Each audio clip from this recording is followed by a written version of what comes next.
En esta época de sufrimiento que nos ha tocado vivir, muchos se han preguntado por qué Dios lo ha permitido. Es más, algunos se preguntan por qué Dios ha permitido que muera gente buena. Y como muchos no entienden el por qué y no encuentran una respuesta satisfactoria, pues tienen dos opciones: o se resignan a lo que está pasando, o se enojan con el Señor. Pero para que nosotros tengamos una actitud adecuada tocante al sufrimiento, vamos a estudiar a partir de hoy una serie de estudios bíblicos titulada Job, paradigma del hombre sufriente. Entendiendo el término paradigma como el ejemplo, el modelo o el patrón que debemos seguir cuando el sufrimiento toca nuestras vidas. Y a manera de resumen, bien podemos decir anticipadamente que cuando el sufrimiento nos toca, podemos hacer lo que hizo Job al principio: cerrarse la boca, inclinar la cabeza y adorar a Dios. La historia de Job nos enseña que eso es lo mejor que hay que hacer. La serie Job, paradigma del hombre sufriente, la voy a estar presentando cada vez que me toque predicar los martes en Houston y los miércoles en Irving o en Fort Worth. Solamente que el estudio será diferente en cada lugar, porque mi idea es estudiar todo el libro de Job y extraer de ese libro muchas enseñanzas. Espero que las podamos transmitir en vivo siempre, para que así, si alguien quiere seguir la serie, pueda beneficiarse. El libro de Job, donde vamos a estudiar esta temática, debería de estar en la Biblia junto con el Génesis, ya que fue escrito por el gran caudillo Moisés. Pero los que hicieron el canon bíblico decidieron ponerlo a la cabeza de aquellos libros que le llaman sapiensales por el tema que desarrollan, como es la sabiduría, entre los cuales está Salmos, Proverbios, Eclesiastés y Cantares. A la cabeza de ellos pusieron el libro de Job. Pero qué inspiración la de Moisés cuando nos dejó este libro tan interesante como es el de Job. La sierva del Señor, comentando esto, dice: no se perdieron los largos años pasados en la soledad del desierto. Moisés no solo estaba ganando una preparación para la gran obra que estaba delante de él, sino que durante ese tiempo, bajo la inspiración del Espíritu Santo, escribió el libro del Génesis y también el libro de Job, libro que leería con el más profundo interés el pueblo de Dios hasta el fin del tiempo. Science of the Times del 19/2/1880. Así que, hermanos y hermanas, dispongámonos a estudiar la serie Job, paradigma del hombre sufriente, con el más profundo interés, como acaba de decir la mensajera del Señor. La temática de Job gira en torno a una conferencia celebrada en algún lugar por Dios con sus ángeles, entre los cuales apareció como un Judas, Satanás, para acusar a Job ante Dios de que éste le servía por motivos egoístas. Esto era una acusación muy seria que denigraba el carácter de Job. Un carácter que es descrito de una manera opuesta a como Satanás lo dijo, y que aparece justo allí en el versículo 1 del capítulo 1, si leemos por favor. Job capítulo 1, versículo 1, nos muestra el carácter opuesto de lo que Satanás llegó a decirle a Dios en relación con Job. Dice la Escritura: hubo en tierra de Uz un varón llamado Job, y era este hombre perfecto y recto, temeroso de Dios y apartado del mal. A ver, hermanos, ¿dónde dice que vivía Job? En la tierra de Uz. Qué privilegio, hermanos, que en la tierra de Uz viviera un hombre tan bueno como Job. Sin duda, entre más peores eran los hombres que le rodeaban, tanto mejor era él. Y lo interesante es que Job no era israelita. Y esto, hermanos, nos indica que Dios tiene un remanente en todas partes. Es interesante que allá en la tierra de Uz, por lo que se desprende más adelante en el libro, nosotros vemos que Job vivía en una ciudad amurallada, con grandes puertas, en la cual él gozaba de una posición de alto rango. Pues miren ustedes, vamos al capítulo 29, versículos 7 al 17, para que veamos cómo vivía este hombre.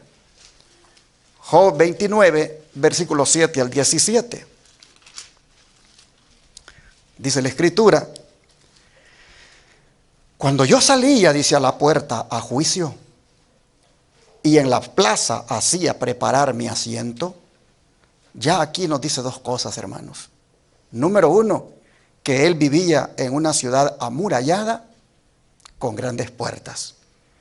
Número dos, que él era un magistrado en la ciudad. Pues dice que en la plaza él hacía preparar su asiento, en la cual él juzgaba. Pero cuando él salía, dice, a la puerta de la ciudad, a juicio, allí en la plaza, miren ustedes el verso 8, los jóvenes, dice, me veían y se escondían, y los ancianos se levantaban y estaban de pie. Los príncipes detenían sus palabras, ponían la mano sobre su boca. La voz de los principales se apagaba y su lengua se pegaba a su paladar. Los oídos que me oían me llamaban bienaventurado, y los ojos que me veían me daban testimonio. Porque yo libraba al pobre que clamaba, y al huérfano que carecía de ayudador. La bendición del que se iba a perder venía sobre mí, y al corazón de la viuda yo daba alegría. Me vestía de justicia, y ella me cubría. Con manto y diadema, como manto y diadema, era mi rectitud. Yo era ojos al ciego y pies al cojo. A los menesterosos era padre, y de la causa que no entendía me informaba con diligencia, y quebrantaba los colmillos del inicuo, y de sus dientes hacía soltar la presa. ¿Qué les parece?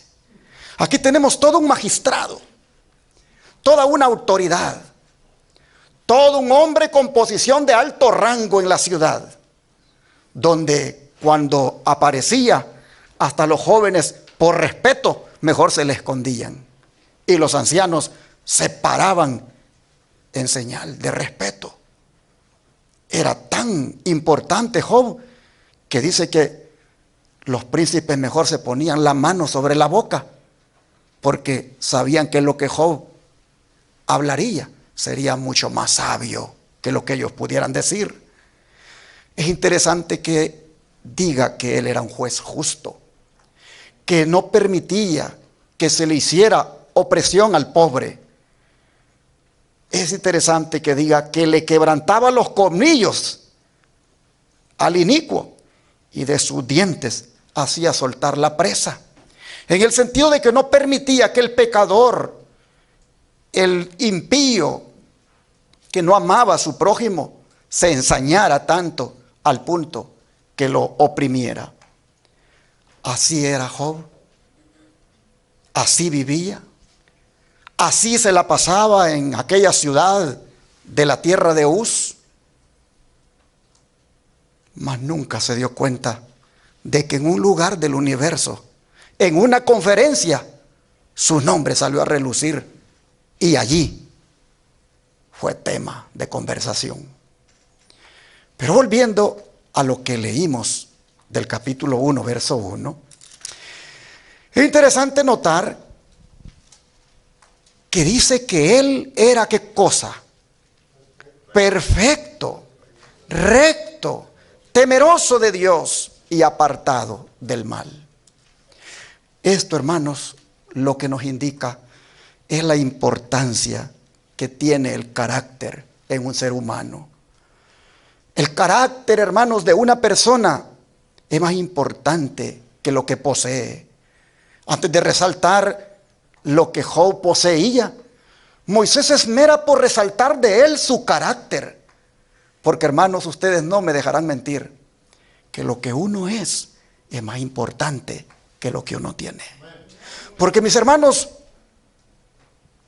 lo que uno tiene sin un carácter que sea conforme a la voluntad de Dios, finalmente de nada sirve.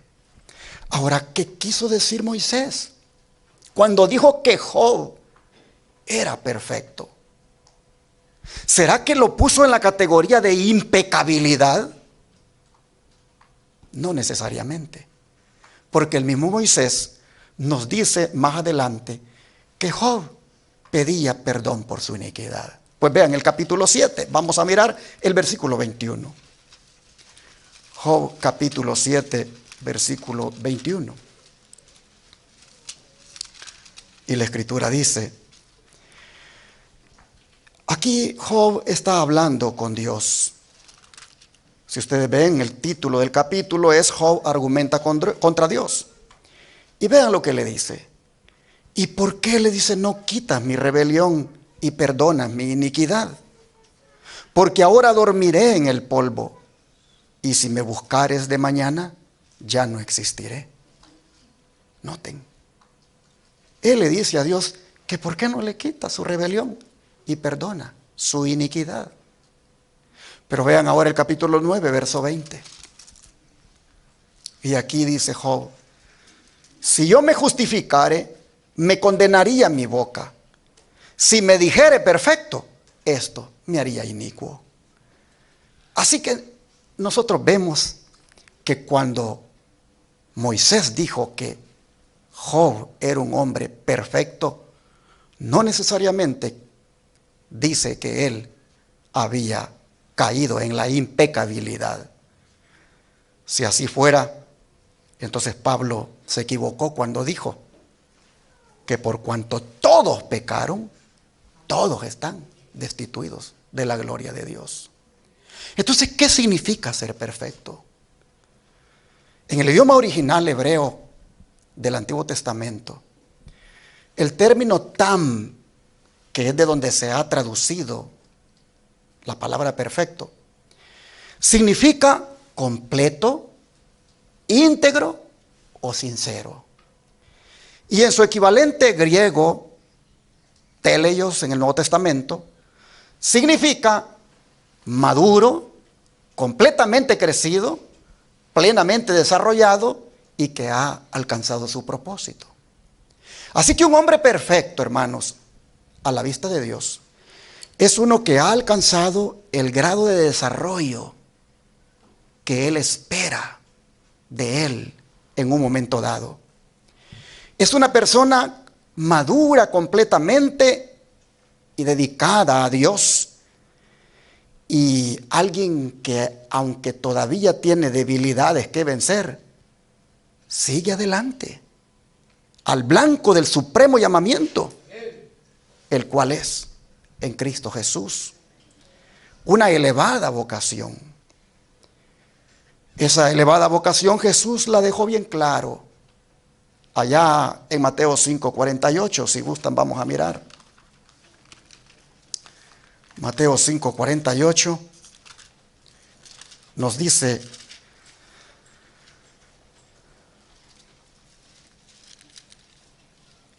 sed pues vosotros perfectos, como vuestro Padre que está en los cielos es perfecto.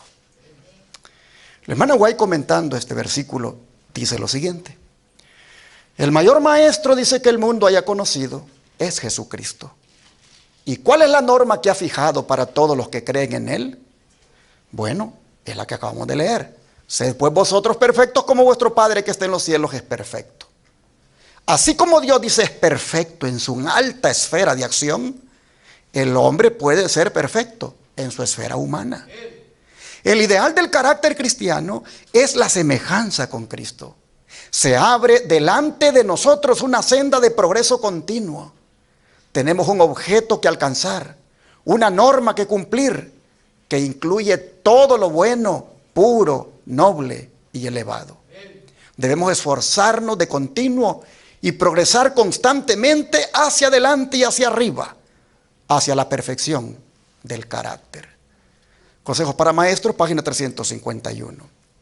Así que con esta declaración de la sierva del Señor podemos entender que la perfección de Job era en relación con el carácter. Tanto como hombre, como padre, como ciudadano y como juez de la ciudad. Es decir, era perfecto en su propia esfera, como la mensajera del Señor lo acaba de decir. Y no en el sentido de impecabilidad.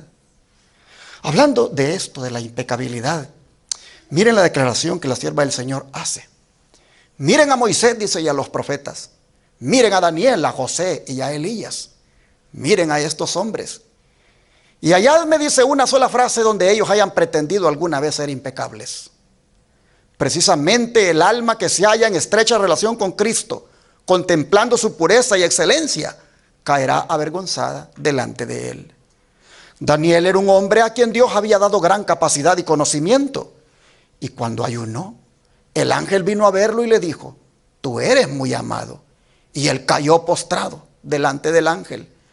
No dijo: Señor, he sido muy fiel a ti y he hecho todas las cosas para honrarte y defender tu palabra y tu nombre. Señor, tú sabes cuán fiel he sido en la mesa del rey y cómo mantuve mi integridad cuando me echaron en el foso de los leones. ¿Fue esa la manera en que Daniel oró a Dios? No. Él oró y confesó sus pecados y dijo: escucha, Señor, y líbrame. Nos hemos apartado de tu palabra y hemos pecado. Y cuando vio al ángel dijo: mi gracia se tornó en corrupción. No pudo mirar la cara del ángel y no quedaron en él fuerzas. Su fortaleza lo había abandonado. Pero cuando el ángel vino a él, cayó sobre sus rodillas y no lo pudo mirar. Luego el ángel vino a él con la apariencia de un hombre y entonces pudo resistir la escena. Solamente los que están lejos de Cristo pretenden ser impecables. ¿Por qué existen tantos que pretenden ser santos y sin pecado? Es porque están muy lejos de Cristo. Yo nunca, dice ella, me he atrevido a pretender una cosa semejante. Desde el tiempo en que tenía 14 años, si llegaba a conocer la voluntad de Dios, estaba dispuesta a hacerla. Pero nunca me habéis oído decir que yo soy sin pecado. Los que obtienen una visión de la bondad y el exaltado carácter de Cristo Jesús, quien era santo y elevado y cuya estela llena el templo, nunca dirán que están santificados. Sin embargo, tenemos que encontrarnos con personas que dicen tales cosas y mucho más. Mensajes Selectos, tomo 3, página 403 a la 404. Así que cuando Moisés dijo que Job era un hombre perfecto, pues era una perfección en cuanto a su carácter. Pero ¿qué, hermanos, en cuanto a la rectitud de Job? Pues dice que era perfecto y recto. Oh, hermanos, esto lo que nos dice es que Job era un hombre justo y honrado. Pues la justicia y la honradez son un sinónimo de la rectitud.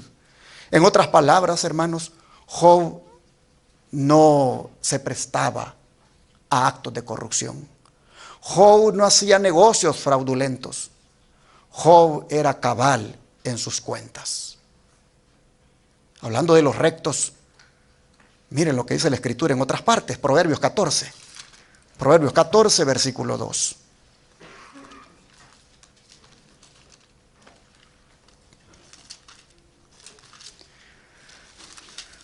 Dice, el que camina en su rectitud teme a Jehová, mas el de caminos pervertidos lo menosprecia. Así que, hermanos y hermanas, los rectos son personas que temen ¿a quién? A Jehová. Pero miren el Salmo 11, versículo 7. Salmo 11, versículo 7.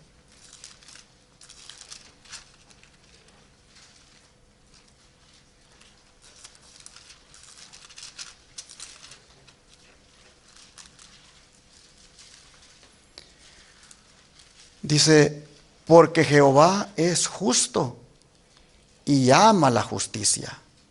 El hombre recto, ¿qué cosa? Mirará su rostro. Así que noten ustedes que el hombre recto, número 1, teme a Dios. Y número 2, mira el rostro de Dios. Y cuando ve el rostro de Dios, hermanos, ¿cómo queda? Como decía en los 2 temas anteriores que he predicado, queda su rostro alumbrado, iluminado. No queda avergonzado. Oh, hermanos y hermanas, los rectos temen a Dios y los rectos ven el rostro de Dios y los resultados de eso son grandes. Pues miren lo que dice el Salmo 97, verso 11. Salmo 97, verso 11.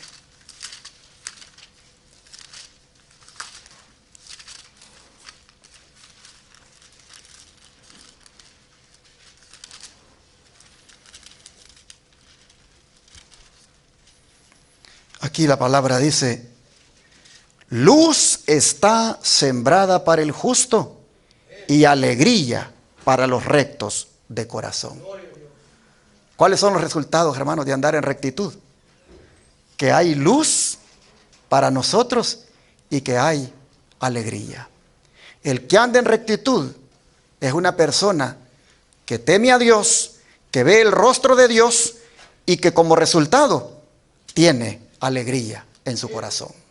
Pero ahora miren el Salmo 64, versículo 10. Salmo 64, versículo 10. ¿Qué otra bendición tiene el recto, el que anda en rectitud? Salmo 64, verso 10 nos dice de la siguiente manera.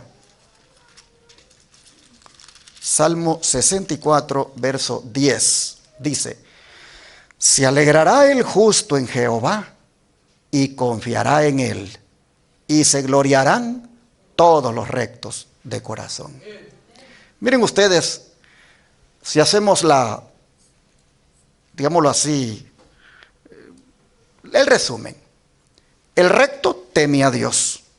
El recto contempla el rostro de Dios. Como resultado, el recto tiene alegría de corazón. Y aquí también menciona que se gloría.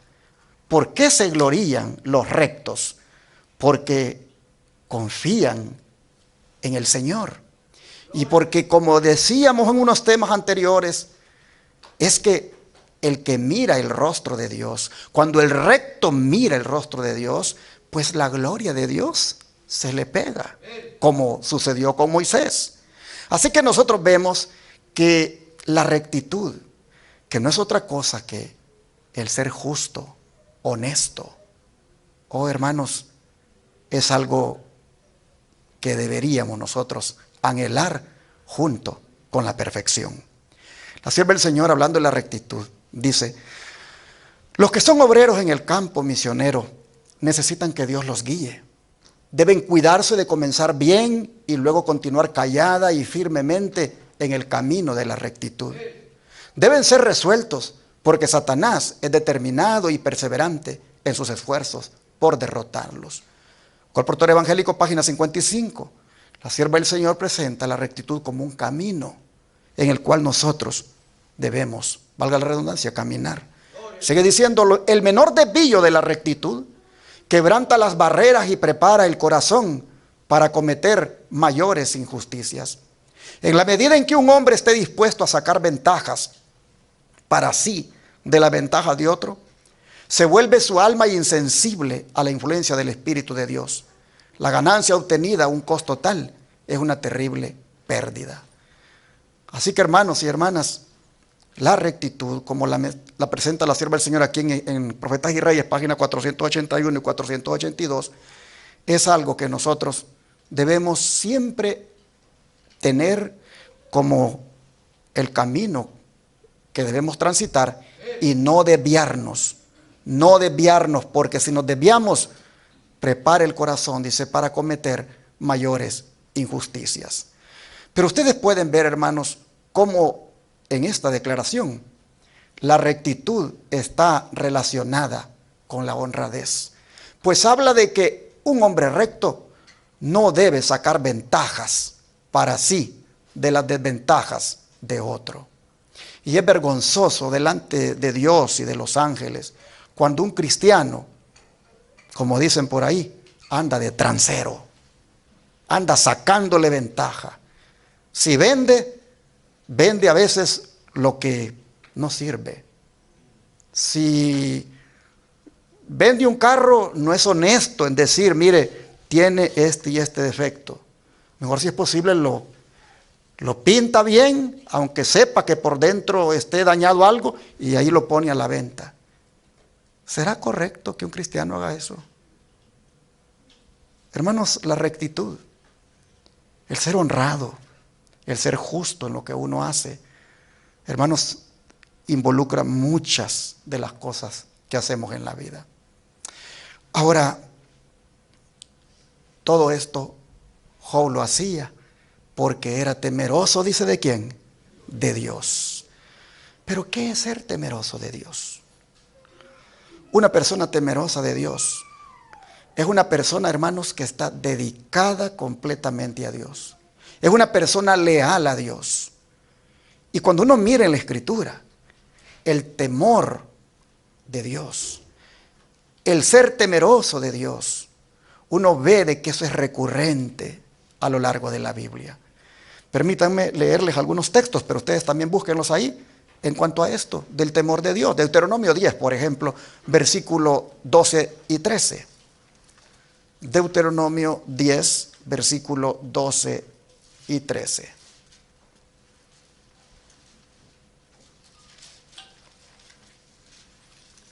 La Escritura nos dice lo siguiente.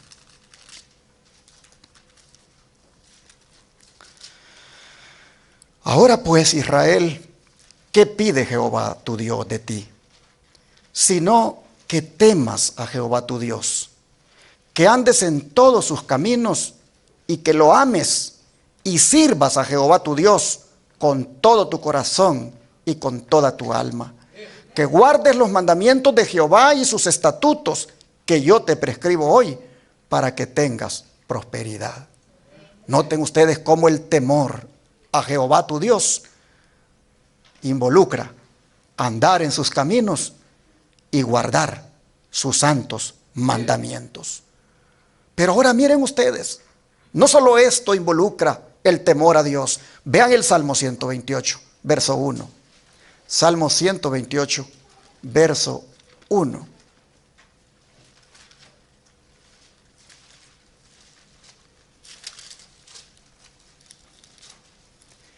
Y aquí la Escritura nos dice: bienaventurado todo aquel que teme a Jehová y que anda, hermanos, en sus caminos.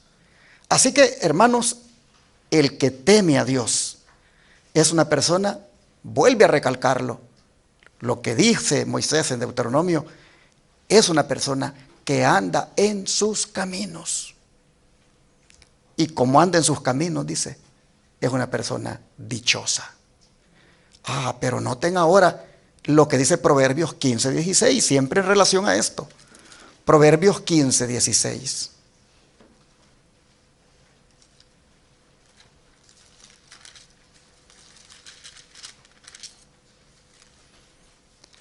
Mejor, dice, es lo poco con el temor de Jehová que el gran tesoro donde hay turbación. Así que ustedes ven cómo en cuanto a las posesiones, en cuanto a las cosas materiales, dice que es mejor tener poco, pero en el temor del Señor que tener mucho sin temor de Dios. Ahora, Proverbios 8, versículo 13, lo reitera nuevamente. Proverbios 8, versículo 13.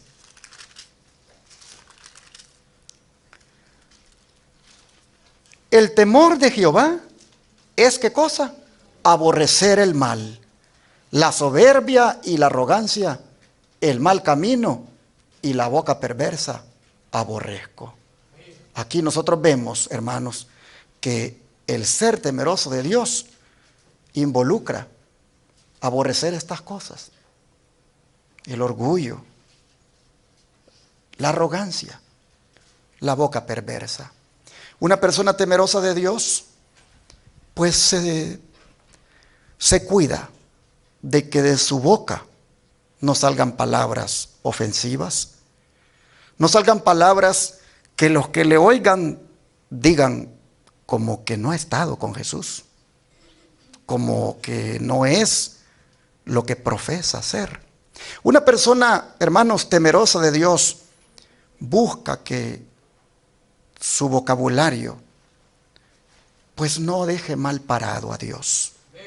Dice la mensajera del Señor en otra parte de sus escritos, que nosotros, dice, no deberíamos de enojarnos ni siquiera en la mente. Oiga eso. Ni siquiera en la mente, dice, debemos enojarnos. Mucho menos, dice, expresar palabras enojadas. Porque cuando expresamos, dice, palabras enojadas, estas vienen a ser como un pedernal que chocan contra las palabras enojadas del otro. Y pedernal con pedernal, hermanos, ¿qué sacan? Sacan chispas. Por eso la mensajera del Señor dice que hay que cuidarnos de no enojarnos ni siquiera en la mente. Y aquí el salmista dice que el temeroso de Dios aborrece la soberbia, la arrogancia y la boca perversa. ¿Y cuáles serán los resultados de una persona que en el temor de Dios se cuide de esto? Los resultados están aquí mismo en Proverbios. Vean ustedes el capítulo 3. Bueno, dije el salmista, pero es el sabio Salomón el que dijo esto. Pero en Proverbios 3 ahora, versículos 7 al 8, vean ustedes los resultados de ser temeroso de Dios. Proverbios 3, versículos 7 y 8. Dice, no seas sabio en tu propia opinión. Teme a Jehová y apártate del mal, porque será medicina a tu cuerpo y refrigerio para tus huesos. Así que, hermanos, el ser temeroso de Dios lo que traerá es salud. Una persona que en el temor del Señor, hermanos, viva, coma, haga negocios, trabaje, estudie, todo lo que haga, lo haga en el temor de Dios. Dice que eso le será medicina a su cuerpo y refrigerio para sus huesos. En otras palabras, le hará mucho bien. Ahora vean, es aquí mismo Proverbios, pero ahora el capítulo 22 y versículo 4. Proverbios 22 y versículo 4.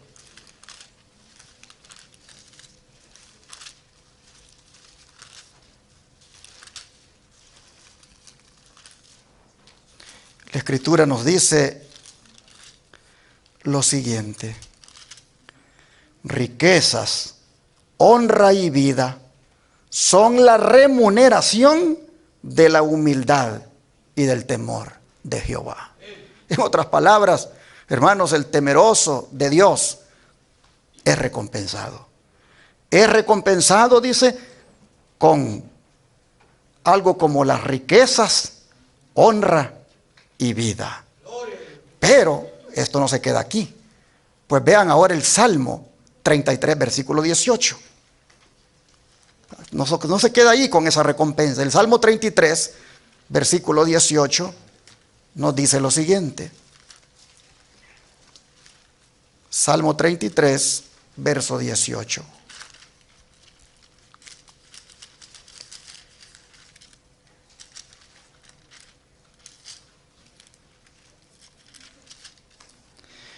He aquí el ojo de Jehová sobre los que le temen, sobre los que esperan en su misericordia. Así que el temeroso de Dios, el que anda en el temor de Dios, dice que los ojos de Jehová están sobre él. Oh, hermanos, vale la pena ser temeroso de Dios. Y de Job se destaca eso. La sierva del Señor nos dice: no se nos ha llamado a decidir cuál es la conducta que deben seguir otros o cómo podemos hacer las cosas más fácilmente, sino que debemos preguntarnos qué dice el Señor. Ni los padres ni los hijos pueden tener paz o felicidad o reposo de espíritu cuando transitan por una senda falsa. Pero cuando el temor de Dios reina en el corazón, combinado con el amor a Jesús, se experimentarán paz y gozo. Aquí está escrito esto en Conducción del Niño, página 63. Qué bendición hay en el hogar cuando el padre y la madre, en el temor de Dios, va guiando a esos hijos. Pero ¿por qué no hay? ¿Por qué no hay, hermanos, ese temor de Dios en los hogares? ¿Por qué a veces los hijos no son temerosos de Dios? Aquí lo va a decir la sierva del Señor. ¿Por qué? Dice: ¿por qué nuestros jóvenes, aún los de edad madura, son tan fácilmente inducidos a la tentación y al pecado? La razón está, dice, en que no se estudia la Biblia ni se medita en ella como se debe. Si se la estudiara diariamente, habría una rectitud interior, una fortaleza de espíritu que resistiría las tentaciones del enemigo. No se ve en la vida un esfuerzo firme, decidido para apartarse del mal, porque se menosprecia la instrucción dada por Dios. En otras palabras, hermanos, no hay mucho temor de Jehová hoy en día en las familias, en la juventud, porque no hay estudio de la palabra de Dios. Dice: no se hace el esfuerzo debido para llenar la mente con pensamientos puros y santos y librarla de todo lo impuro y falso. No se elige la parte mejor, como es el sentarse a los pies de Jesús, como lo hizo María, para aprender las lecciones del Divino Maestro. Así está escrito en Consejos para Maestros, página 427. Pero luego dice: el pueblo de Dios, temeroso del Señor, que guarda sus mandamientos, debe ser diligente, no solo en la oración, sino también en la acción. Y esto colocará la verdad ante los que nunca la han oído. Mensajes Selectos, tomo 3, página 443. Me llama la atención que la sierva del Señor diga que los temerosos del Señor son los que guardan los mandamientos, pero que son diligentes en dos cosas: en orar y en ¿qué? En actuar. Aquí está hablando que se es diligente en la oración, pero también en la acción. Un temeroso de Dios estudia la Escritura, de ahí le viene ser temeroso de Dios. Guarda los mandamientos, ora mucho y también trabaja mucho para Dios. Un temeroso de Dios siempre está queriendo ver qué hace para Dios. Un temeroso de Dios siempre está más bien intranquilo cuando no hay mucho que hacer en la obra de Dios, porque tal vez no hay una oportunidad, y hasta la busca porque quiere servir a Dios. Y así, mis hermanos, a Job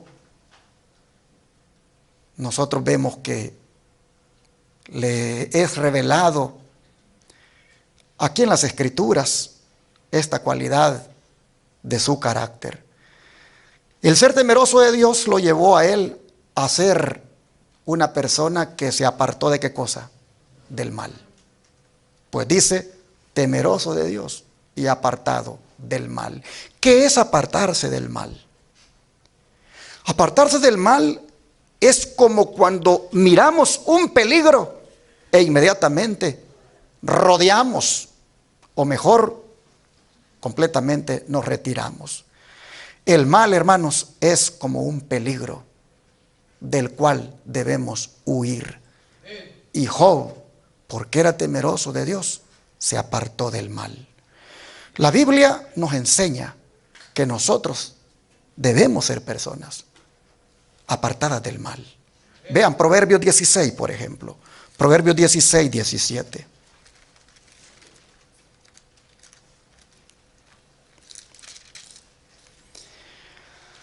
Dice: el camino de los rectos se aparta del mal. Su vida guarda el que guarda su camino. Así que, hermanos y hermanas, una persona recta es una persona que se aparta del mal. Ahora miren Salmo 34, 14. Salmo 34, versículo 14.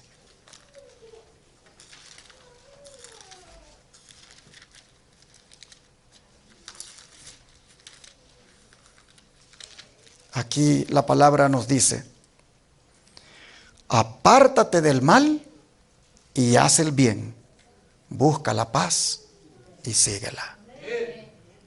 El llamado de Dios es apartarnos del mal, como Job, que era un hombre apartado del mal. Ahora Proverbios 4, 27, por favor. Proverbios 4, 27.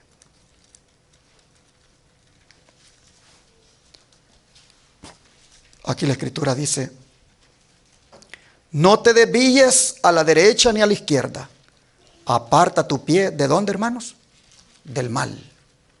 Aparta tu pie del mal. Ahora Proverbios 14, versículo 16. Proverbios 14, versículo 16. Dice: el sabio teme y se aparta del mal, mas el insensato se muestra insolente y confiado. Y luego Ezequiel 18, 27, vean lo que dice.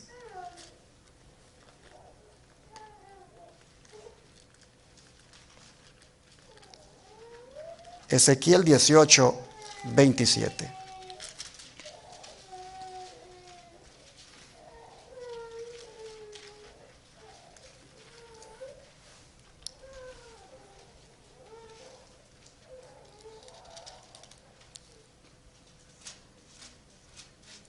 A ver, déjenme ver dónde está el texto. No es este el que quería decirles. Vamos a hacer el 26. El 26 es el que quiero que. Apartándose el justo de su justicia y haciendo iniquidad, él morirá por ello. Por la iniquidad que hizo morirá. Y apartándose el impío de su impiedad que hizo y haciendo según el derecho y la justicia, hará vivir su alma. Y el 28 dice: porque miró y se apartó de todas sus transgresiones que había cometido, de cierto vivirá y no morirá. Así que, hermanos, hay una gran bendición en apartarnos del mal. Ahora, es interesante que se digan todas estas cosas de Job, siendo él un hombre tan importante y rico en la sociedad. Pues de los ricos algunas veces se tiene un concepto de que ellos como que no tienen necesidad de Dios y por lo tanto no se esfuerzan en buscar a Dios. Cuando nosotros vemos en Job, otra vez capítulo 1, si vamos para allá, el verso 3 nos habla de la riqueza de este hombre. Job capítulo 1, verso 3, dice que su hacienda era 7,000 ovejas, 3,000 camellos, 500 yuntas de bueyes, 500 asnas y muchísimos criados. Y era aquel varón más grande que todos los orientales. Así nosotros vemos qué hombre más rico y temeroso de Dios era Job. Pero es interesante que aunque la Escritura diga que es difícil que un rico entre en el reino de los cielos, Job nos demuestra que no es imposible, que es difícil, pero no es imposible, porque las cualidades que se dicen de él, no cabe duda que lo hacen un candidato para el reino de los cielos. Hermanos, nosotros vemos aquí que Job, aún siendo rico, siendo tan importante en la sociedad, se dio a la tarea de cultivar estas cualidades de carácter, como son la perfección, la rectitud, el temor a Dios y el apartarse del mal. ¿Por qué se dice de que Job, aún siendo rico, tenía estas cualidades? ¿Y por qué él nos demuestra que los ricos, aunque es difícil que entren al reino de los cielos, no es imposible? ¿Por qué? Porque Job tenía aquello que Jesús dijo que se requiere para entrar al cielo, y es un corazón de pobre. Leámoslo. Leámoslo, aquí está en la Escritura, en Mateo 5, verso 3.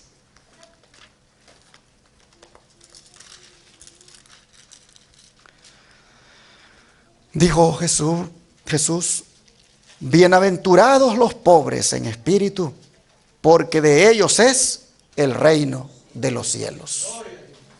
Job era rico, pero con un corazón de pobre, pobre en espíritu, y por lo tanto, de él era el reino de los cielos. Pero es interesante, hermanos, que por muy piadoso que era Job, por muy bueno que era, por muy altas cualidades que tenía, oh hermanos, eso a él no lo salvó de las calamidades que se experimentan en la vida.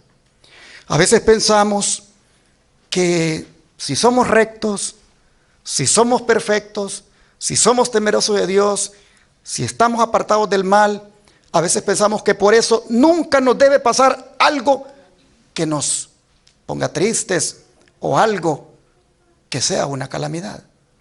Job nos enseña que aun cuando se tengan todos esos atributos, en el plan de Dios a veces está que pasemos por ciertas adversidades. También nos enseña Job de que las riquezas, por muy grandes que sean, esas, hermanos, no ayudan para evitar una calamidad. Por eso es que cuando llega la muerte, muere el niño, muere el joven, muere el pobre, muere el rico. Hermanos y hermanas, lo más importante de todo es llegar a tener las cualidades de carácter que Job tuvo. De manera que en mi primera presentación de esta serie quisiera destacar que lo más importante que uno debe tener es un carácter como el de Job, que viene a ser un carácter como el de Dios. Y quisiera preguntar en esta noche, ¿a cuántos de ustedes les gustaría pedirle a Dios que los haga mujeres y hombres perfectos, rectos, temerosos de Dios y apartados del mal? ¿A cuánto les gustaría? Pues ¿qué les parece si nos arrodillamos y se lo pedimos al Señor?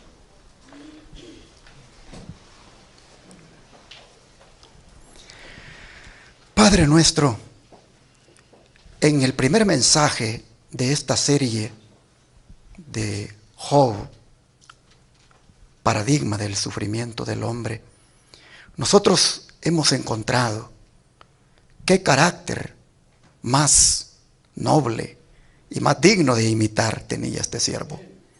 Interesante, Señor, que no era del pueblo de Israel y sin embargo había cultivado estas cualidades que hicieron de él un motivo de conversación en esa reunión tan importante que tú tuviste en algún lugar del universo.